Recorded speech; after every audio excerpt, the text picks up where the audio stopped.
Welcome to the Bookworm Duo, where we explore a variety of books. Let's get started. We have a really fascinating mission today.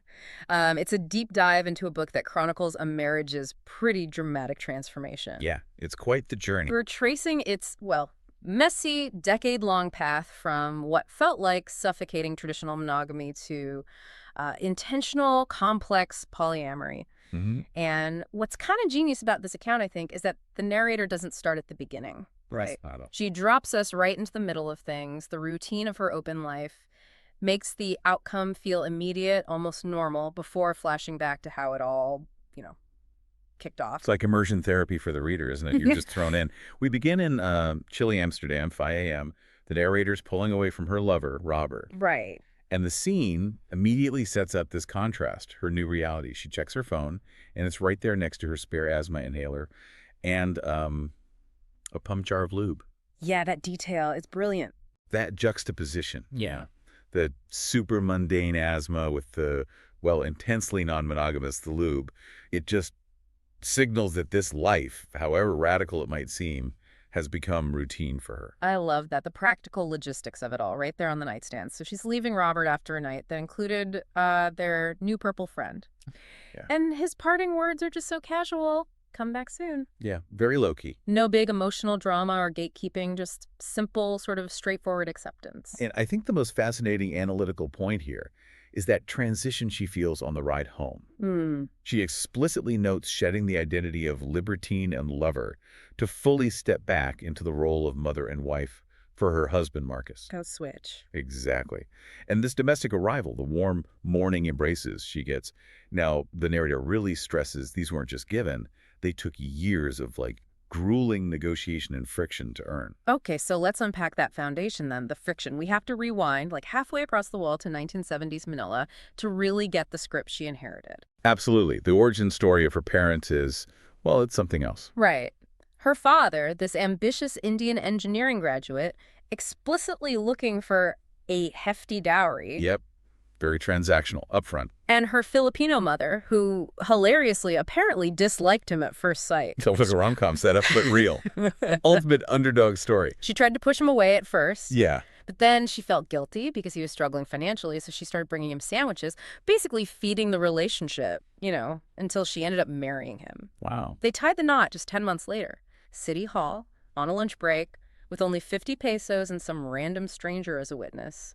Super scrappy, kind of secret start to the marriage. And that secrecy, that kind of became their thing, didn't it? Their coping mechanism. It seems so, yeah. Because when the mother was pregnant, the father had this brief affair with the secretary. And the mother's response, this, I'll take care of it. It wasn't really forgiveness, was it? More like a negotiation to keep things stable. Exactly. It set this precedent for their own survival strategy, which you can totally see influencing the narrator later on. Okay. This don't ask, don't tell arrangement. Right, the Fridays. The Fridays. Dad puts on his fighting gear, a red polo shirt, and goes off to the girly bar. While Mom goes to the movies, alone. Yeah. It established that secrets and maybe separate ways of finding fulfillment were somehow necessary to keep the main relationship intact. But that secrecy, it took a much darker turn later. Tragically, yes. The father lost his job, fell into depression, and ultimately died by suicide when the narrator was only 3. And the mother kept that hidden for decades. Told the narrator he died of heart attack.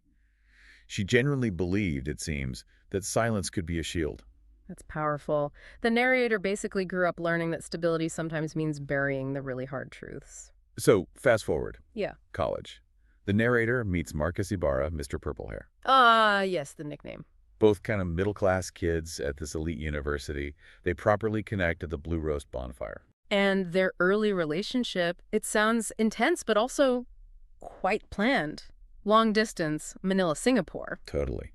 Funded by entry-level salaries, meticulous planning for these trysts, drive-in motels, sometimes luxury hotels. Very deliberate. And the key takeaway from that early phase, that sensory detail she mentions. The Lush store. Exactly. To this day, walking past a Lush store still makes me think of sex. It ties together sensuality and, consumerism, a contained, luxurious, almost scripted kind of monogamous desire. But that script, that comfortable little bubble, It shatters when they move to Amsterdam. Right, big move. Marcus takes this high-profile job, sees it as this grand adventure for them both. Right. But the narrator, she'd given up her career to follow him. And pretty quickly, isolation just consumes her. The adventure turns into endless hours, scrubbing the apartment, folding laundry. It's a classic setup for, well, relationship stagnation. Loneliness. It's often the fuse, isn't it? And for her, it drove her back online. She finds the Craigslist personals in Amsterdam are, as she puts it, sizzling with activity. And her curiosity gets piqued by this ad from Eric, a Swedish salesman. And that spark forces her to actually confront the idea of maybe opening the marriage. And Marcus's reaction? Not great. Not great at all. She tentatively suggests things, right? A joint visit to the red light district, maybe swingers clubs. And he just shoots down every single idea. Yeah. And then turns it on her, weaponizes it. Do you want someone else? Isn't sex with me enough for you? Oof. Yeah. That rejection was so crucial because it basically told her that her desires were a threat to his sense of stability, his security. So, rebuffed, she falls back on the only coping mechanism she really knows. Secrecy.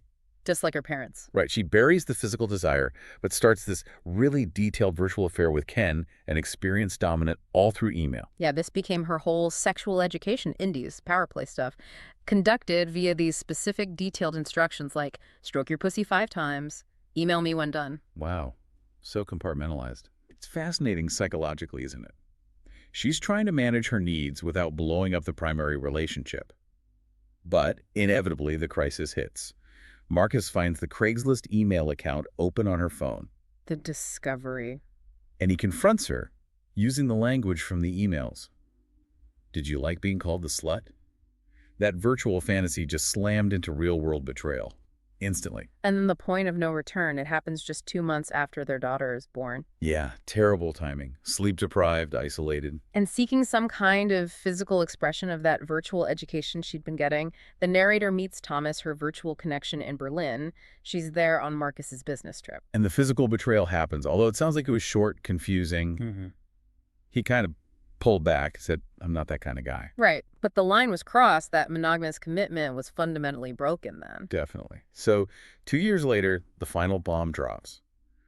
Marcus finds an explicit chat with Thomas on her laptop. Just a single slip-up, apparently, in trying to keep things platonic after the Berlin incident. And the reaction this time? Total rage. Yeah. Public.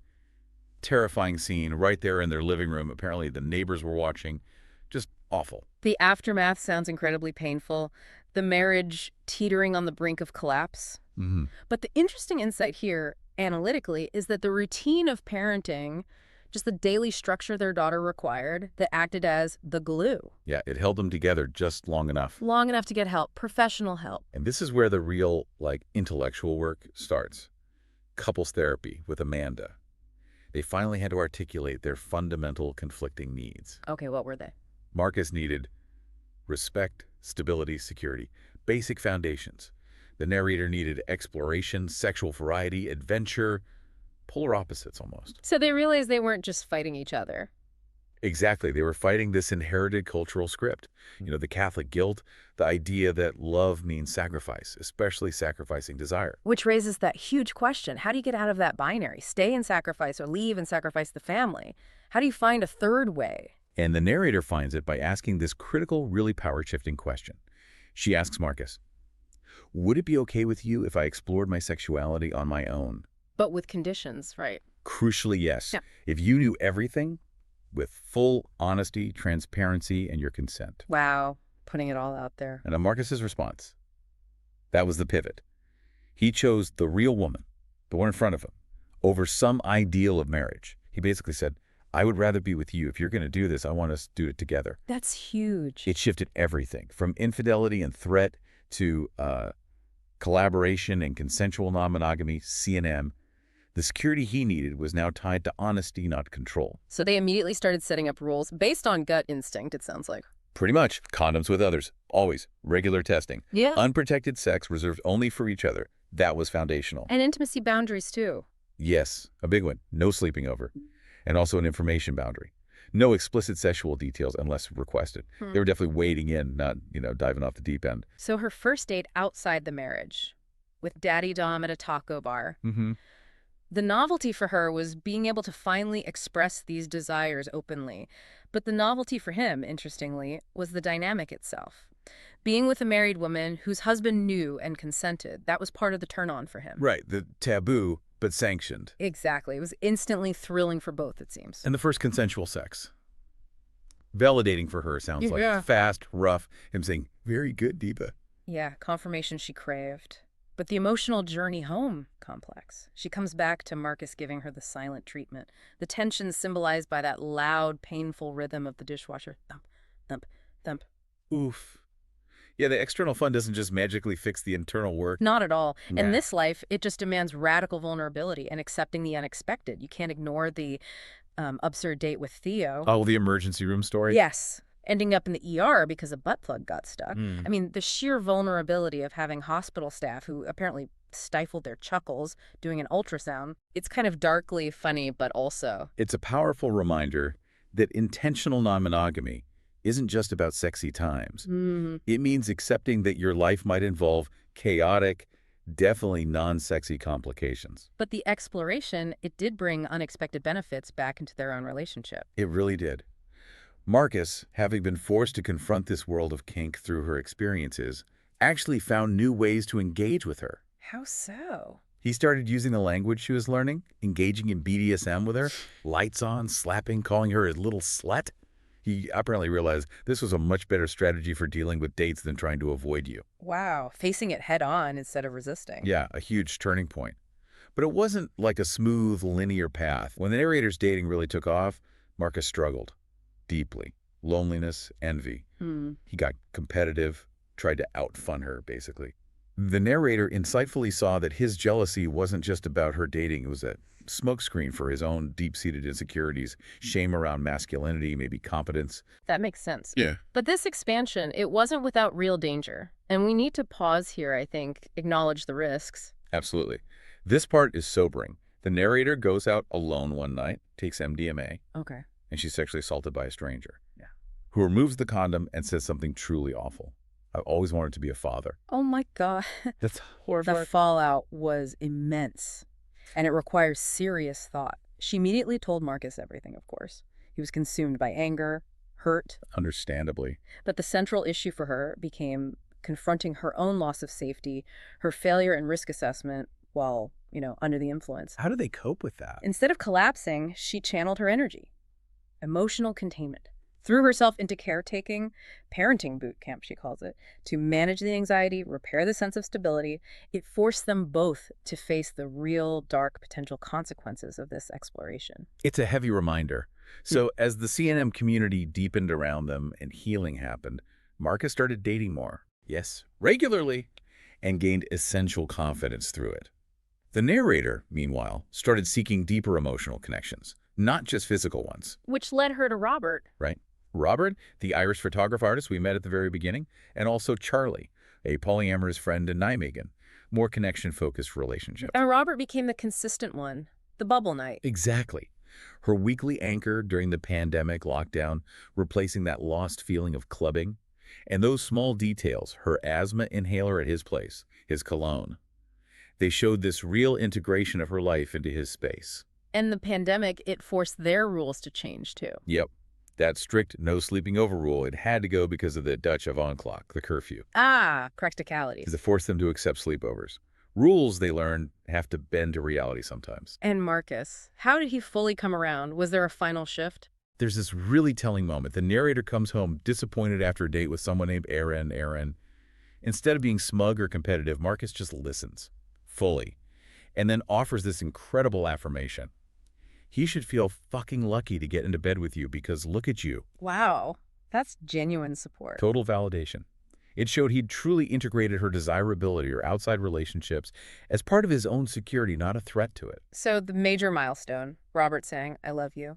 During a highly surreal Zoom sex party, no less. Of course. But even with that profound external declaration, the narrator realized Marcus was still rooted in the deepest part of me. The love for Robert didn't subtract from her love for her husband. It was additive. Which brings us towards the ultimate integration then, telling their daughter. Slowly, carefully. Starting with the phrasing. Papa and I have also agreed that we can see other people and have other special people in our lives. Just normalizing the idea of abundant love, multiple special people. And finally, the two worlds actually collide. Marcus and Robert meet. Casually. Marcus is helping transport stuff for their daughter's art project to Robert's studio. And Marcus's parting words to Robert are just, take care of her.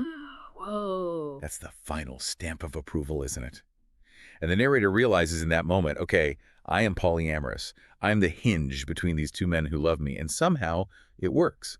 So if we try to connect this whole story to the bigger picture, the core insight, I think, is that their marriage survived not through sacrifice or clamping down, but by choosing to redefine the whole container of love. Their structure isn't about external rules anymore. It's about actively choosing each other every day and allowing love to expand, not be constrained.